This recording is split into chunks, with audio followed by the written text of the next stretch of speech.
Ate, maganda naman tong East Ridge. Nandito pa si Annalyn. Do we really need to have him transferred? Well, aside from the expenses, I think mas mababantayan at maaalagaan ang papa sa Apex. Besides, Apex is our hospital.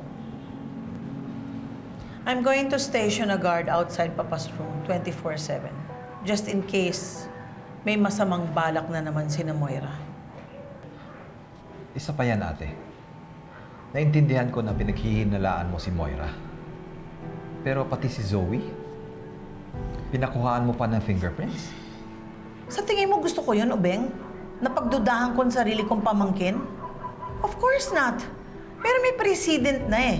Nakita na natin dati pa na Zoe will do anything para lang pagtakpan ng nanay niya. O di ba dati, nung nahulog ka sa hagdan, tinago ni Zoe yung CCTV footage nun para hindi natin makita yon. So she'll do anything for her mother. Alam natin na super close sila.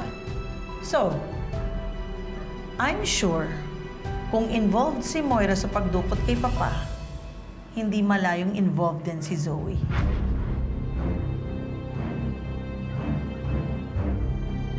Mauna na nga ako.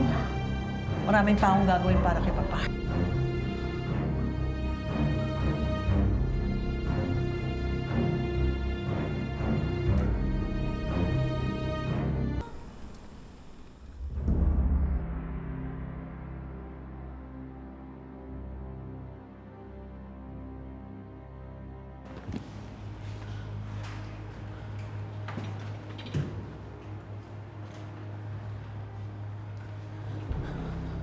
I can't do this.